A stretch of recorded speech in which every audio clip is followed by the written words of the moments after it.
मैं तूफानी सर आपको कक्षा 11 में अध्याय 15 लास्ट की तरफ अब पढ़ रहे हैं। तरंग का अध्यारोपण या विस्पंद के बारे में पढ़ना है। विस्पंद के बारे में तो माध्यम के प्रत्येक विस्पंद क्या होता है इसके बारे में पढ़ना है। तो माध्यम के प्रत्येक कोण का किसी क्षण परिणामी विस्थापन दोनों तरंगों द्वारा अलग अलग उत्पन्न विस्थापनों के सदिश योग के बराबर होता है। इस सिद्धांत को अध्यारोपण सिद्धांत कहते हैं। अध्यारोपण सिद्धांत कहते हैं। यह लेजर तरंग पर यह सिद्धांत लागू नहीं होता है। एक बार फिर से समझेंगे। कह रहा है कि अगर कोई दो माध्यम के कण हैं एक दूसरे के ऊपर चल रहे हैं जब उनका वेग, तो कह रहा है कि माध्यम के प्रत्येक कोण का किसी क्षण परिणामी विस्थापन दोनों तरंगों द्वारा अलग अलग उत्पन्न विस्थापनों के सदिश योग के बराबर होता है। इस सिद्धांत को अध्यारोपण का सिद्धांत कहते हैं। यह लेजर तरंगों पर उत्पन्न नहीं होता है।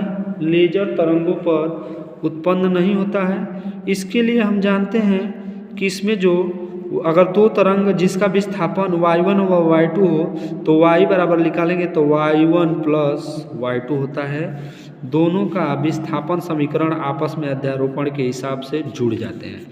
अब इसके बाद हम पढ़ेंगे इसमें ध्वनि तरंगों में विस्पंद क्या होता है। विस्पंद की बात करेंगे तो कह रहा है कि जब कभी दो लगभग समान आवृत्तियों वाली ध्वनि की तरंग एक साथ उत्पन्न की जाती है तो उनके अध्यारोपण से जो परिणामी ध्वनि उत्पन्न होती है उनकी तीव्रता बारी बारी घटती बढ़ती है। ध्वनि की तीव्रता में होने वाले इस उतराव चढ़ाव की घटना को ही विस्पंद कहते हैं। एक बार फिर से देखेंगे, समझेंगे कि क्या होता है। जब कभी दो लगभग समान आवृत्ति की बात कर रहा है, आवृत्ति वाली ध्वनि की तरंग एक साथ उत्पन्न की जाती है तो उनके अध्यारोपण से जो परिणामी ध्वनि उत्पन्न होती है उनकी तीव्रता बारी बारी से घटती बढ़ती है। अतः ध्वनि की तीव्रताओं में होने वाले इस उतराव चढ़ाव की घटना को विस्पंद कहते हैं। देखिए, अब विस्पंद की बात कर रहा है। एक विस्पंद किसे कहते हैं? एक विस्पंद की बात कर रहा है तो ध्वनि की तीव्रता में होने वाले एक चढ़ाव तथा एक उतराव को एक विस्पंद कहते हैं। जैसे देखिए, तीव्रता है, चढ़ा है, यहाँ ऊपर है, फिर नीचे है तो उतराव है। तो दो चढ़ावों के बीच की जो दूरी है उसी को क्या कर रहा है? एक विस्पंद कर रहा है। ध्वनि की तीव्रताओं में होने वाले एक चढ़ाव तथा एक उतराव को एक विस्पंद कहते हैं। देखिए, दिखाया है इधर तीव्रता, इधर ग्राफ में दिखाया है उतराव चढ़ाव और नीचे की तरफ हमारा क्या दिखाता है? समय दिखाता है। अब इसके बाद हम इसकी आवृत्ति के बारे में पढ़ेंगे कि इसकी आवृत्ति क्या होती है, विस्पंद की आवृत्ति क्या होती है। तो आवृत्ति के बारे में पढ़ेंगे तो देखिए, विस्पंद आवृत्ति पूछ रहा है कि विस्पंद आवृत्ति क्या होता है। तो एक सेकेंड में उत्पन्न विस्पंदों की संख्या विस्पंद आवृत्ति कहलाती है। अब विस्पंद आवृत्ति के लिए आपको सूत्र ज्ञात करना है। माना दो ध्वनि स्रोत जिनकी कोणीय आवृत्ति W1 व W2 है तथा प्रत्येक का आयाम a एक ही दिशा में तरंग भेज रहे हैं। कोणीय आवृत्ति W1 व W2 है। जैसे आपको चित्र में दिखाया जा रहा है कि दो आवृत्ति एक ही दिशा में भेजी जा रही है।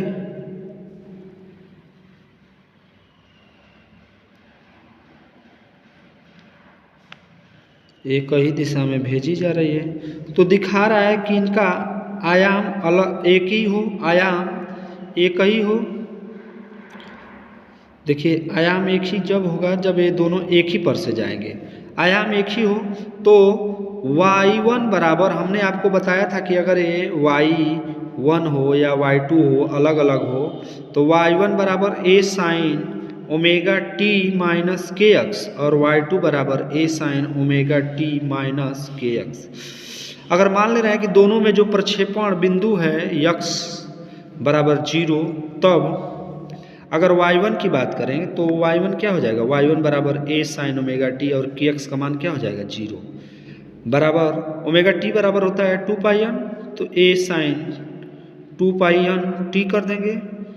तथा अगर y2 की बात करेंगे तो a sine omega t2 kx का मान 0 और बराबर a sine 2 pi n2 into t, जहाँ n1 व n2 आवृत्ति है। अब अध्यारोपण के सिद्धांत से देखेंगे तो देख रहे हैं कि अध्यारोपण कहता है कि दोनों के तरंग जुड़ जाएंगे, विस्थापन के समीकरण जुड़ जाएंगे, तो y बराबर y1 प्लस y2 या a sine 2 pi n t plus a sine 2 pi n 2 t. एक जगह जो है आपका n1 है और एक जगह n2। अब हम सूत्र जानते हैं कि sine a plus sine b बराबर होता है 2 sine a plus B upon 2 into cos a minus B upon 2। इसी पे हल करेंगे तो हमारा आएगा 2a साइन पाई कोष्टक में n1 प्लस n2 अपान t और 2 से 2 हमारा कट जाएगा और इंटू कास पाई n1 minus n2 into T. अब इसके बाद देख रहे हैं कि कास वाले को पहले लिख दे रहे हैं और साइन वाले को बाद में। जब कास वाले को पहले लिख रहे हैं तो देख रहे हैं कि 2 एक कास जो है और एक साइन के रूप में है, कास वाले को मान ले रहे हैं कि a है। तब अगर इस पूरे पार्ट को हम a मान ले रहे हैं, बड़ा A, तो हमारा बन जा रहा है y बराबर a sine n1 plus n2 into t. यह हमेशा समय पर निर्भर करता है, t पर निर्भर करता है। अतः देखेंगे कि कास पाई n1 minus n2 into T का अधिकतम मान प्लस माइनस 1 होता है तथा न्यूनतम मान 0 होता है। या आयाम की अधिकतम बात करेंगे, आयाम की बात करेंगे तो 2a हो जाएगा अधिकतम और न्यूनतम जो है 0 हो जाएगा। a में से a घट जाएगा तो न्यूनतम 0 हो जाएगा। अब इसके बाद हम बात करते हैं अधिकतम आयाम के लिए, इसमें आगे चलेंगे तो अधिकतम आयाम की बात करेंगे। तो अधिकतम आयाम मान ले रहे हैं, निकालना है, तो कास पाई n1 माइनस n2 बराबर t प्लस माइनस 1। अब देखेंगे कि a जो है हमारा कास कितने का मान 1 होता है, तो रख लेंगे kx, k मान ले रहे हैं और पाई, टी पाई से पाई हमारा कट गया, t बराबर k अपान n1 माइनस n2। अगर k के स्थान पर 0 1 2 3 रखें तो हमारा जो अधिकतम आवृत्ति लिख लेगा, अधिकतम समय लिख लेगा t बराबर 0 1 अपान n1 माइनस n2 2 अपान n1 माइनस n2 3 अपान n1 माइनस n2 डैश है। अब अगर इसी तरह न्यूनतम की बात करें, आयाम के न्यूनतम मान के लिए बात करें तो इतना बराबर 0 रख देंगे, 0 रख देंगे तो पाई n1 माइनस n2 बराबर k पाई अपान 2 तो कट गया, 2 हमारा इधर चला जाएगा, पाई बाई 2 होता है 90 का मान 0। अब हम देख रहे हैं कि t बराबर निकाल रहे हैं तो k अपान 2 n1 माइनस n2। अब k बराबर अगर हम 1 3 5 विषम संख्या रखें, विषम स्वर के लिए, तो t बराबर निकालेंगे तो 1 अपान 2 n1 माइनस n2 3 अपान 2 n1 माइनस n2 5 अपान 2 n1 माइनस n2। विस्पंद की प्रति सेकेंड अगर संख्या पूछेगा कि संख्या कैसे निकालेंगे तो n1 में से n2 को क्या करेंगे, घटा लेंगे, या ध्वनि स्रोत की आवृत्तियों के अंतर के बराबर होता है विस्पंदों की संख्या। इसके बाद हम आपको इस पे एक क्वेश्चन करा रहे हैं और देखेंगे और समझेंगे। क्वेश्चन में कह रहा है आपको कि एक